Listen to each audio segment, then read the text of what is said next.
জনাব হাবিবুর রহমান হাবিব, আপনি কি মনে করেন যে নতুন রাজনৈতিক দল গঠন করা, এমনকি নির্বাচনের দিন ঘোষণা করা, এর মধ্যে অন্তর্বর্তী সরকারের কোনো যোগসূত্র বা কিংস পার্টি বলে যেটি হয় সেটি কি হচ্ছে?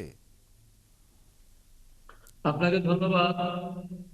অনেক দিন পর একাত্তর টেলিভিশনে আসতে পেরেছি। আমি উপস্থিত থাকতে পারলে ভালো হতো, কিন্তু আমার দুর্ভাগ্য, আমার ইউনিয়নের সাবেক চেয়ারম্যান দীর্ঘ 5.5 বছর প্রায় মিথ্যা মামলায় কারাগারে ছিলেন।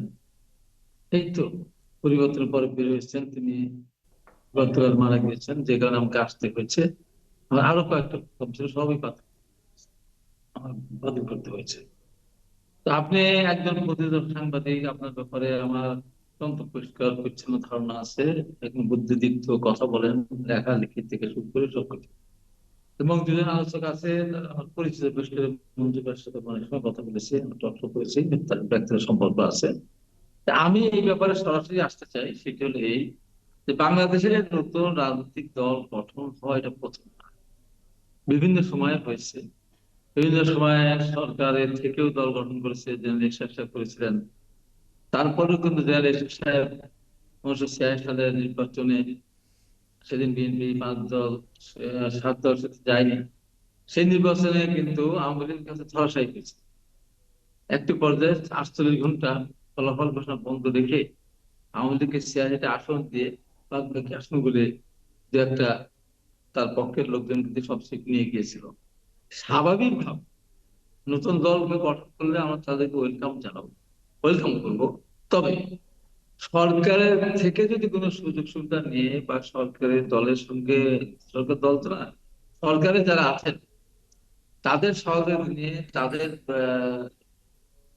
কাছ থেকে কিছু সুযোগ সুবিধা নিয়ে যদি কেউ দল গঠন করতে যায়, সে ব্যাপারে আমি কেন, যে কোনো মানুষের আপত্তি করি। আর নতুন ভাবে যদি দল গঠন করেন, নিজস্ব নিজের মতো নিজের গ্রহণ তৈরি করেন, সে কোনো অসুবিধা নেই।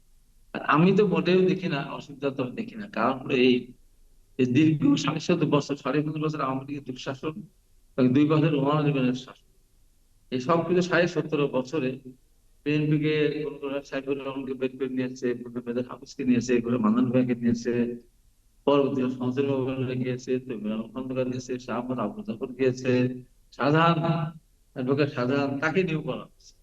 কিন্তু মূল বিএনপির কোনো ক্ষতি করতে পারে নাই। কারণ এত কিছু যাওয়ার পরেও যদি 2024 সালের নির্বাচনটা হতো, তাহলে বিএনপি আমার মনে হয় একাই 250 থেকে 260 আসন পেত।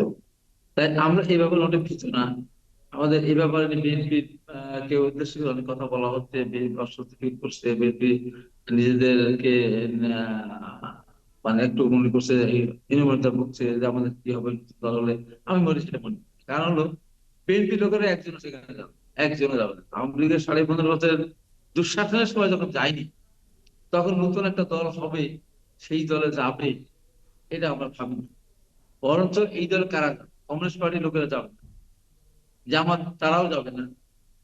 তারপরে আপনার আলাদা যে সমস্ত ছোটখাটো জুলাই শেখের দল আছে, মাহমুদুর রহমানের দল আছে, তারাও যাবে।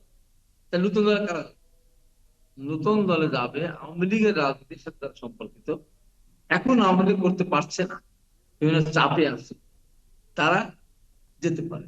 যেতে পারে বলছে, যাবে তা বলবো না, যেতে পারে। হাবিবুর যেমন রহমান হাবিব, জামাত। আপনি আমাদের সাথে অনলাইনে যুক্ত থাকবেন, আলোচনাটি শুনবেন নিশ্চয়ই।